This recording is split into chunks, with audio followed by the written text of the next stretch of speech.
Hi, my name is Ashley Smith. I am a licensure specialist with Mississippi Department of Child Protection Services. I cover the counties of Jones and Jasper in Region 4 South. And today I have with me Miss Selena McCardle. She's a foster parent in Jasper County. Welcome, Miss McCardle. Thank you. And thank you for taking the time out to speak with me. Glad to be here.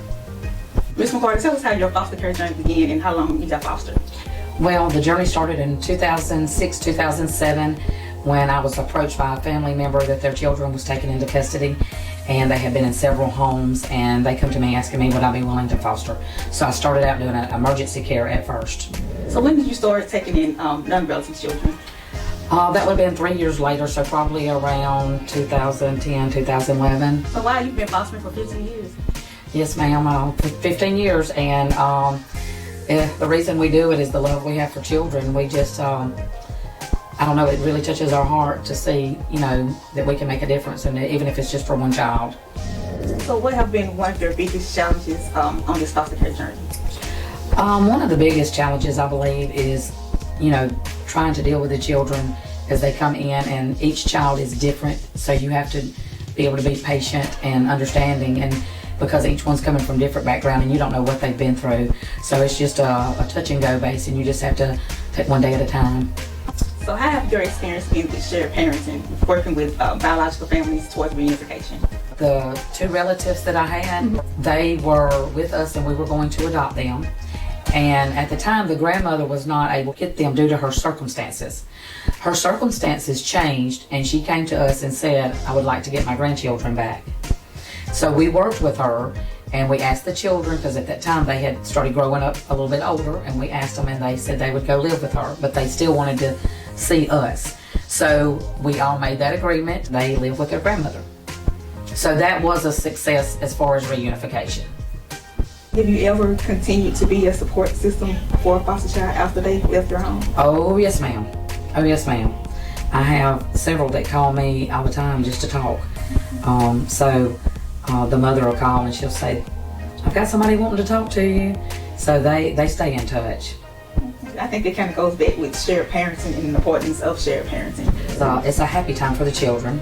Of course, they always want mama and daddy, but at the same time, it kind of leaves a hole in your heart because you bonded with these children and you made them part of your family. So it hurts you, but in the long run, you did what God wanted you to do, and you tried to help that child along the way till they got to where they were able to go back home.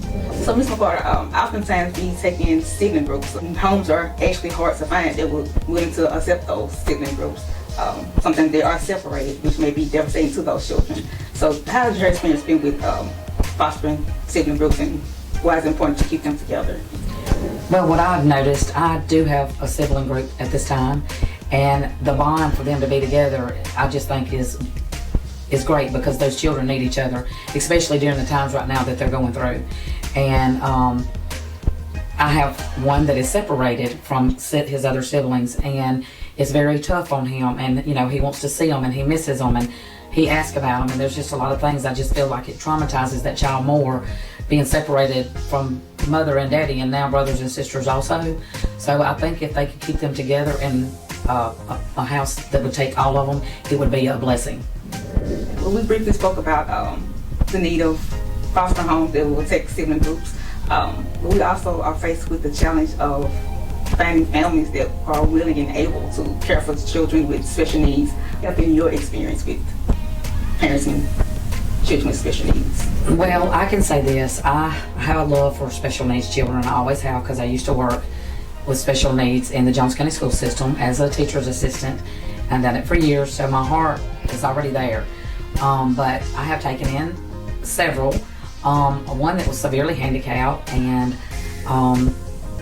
basically it is a lot of care, but it's no different than any other child. She needs love and nourishment just like any other child, and she can't help, they can't help the situation that they've been brought into. I have also had a teenager that's autistic, and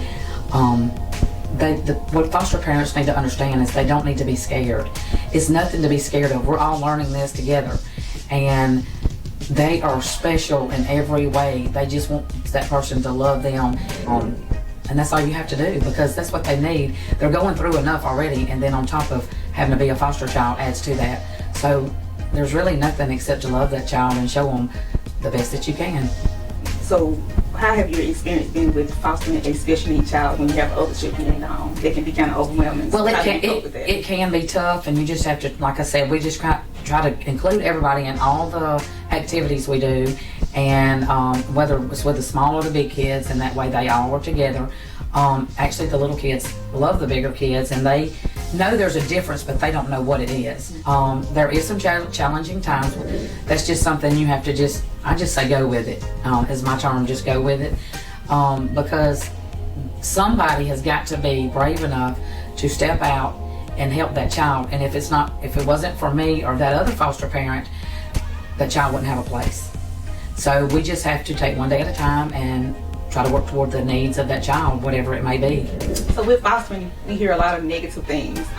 So what has pleasantly surprised you about fostering?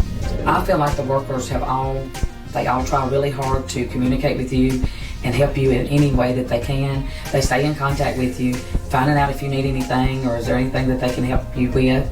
The blessing to me is the children, when they come in and they know they have that secure home and you're starting a family with them, and you welcome them just as if they were your own.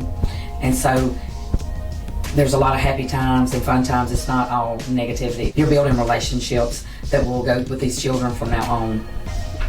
If families are watching, that's thinking about fostering, what advice would you give them?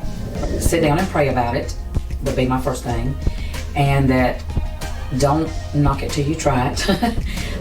And whether it's for a short term or a long term, that they too can benefit as well as the child.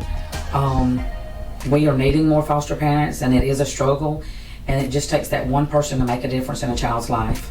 So I try to be that person to be able to make a difference in somebody's life. And I feel like to get other foster parents that would be able to see the love and the joy that you can gain from this, even though they might not be in your home for a long period of time, you can make a difference in that child's life for a short period of time, and they will carry it with them forever.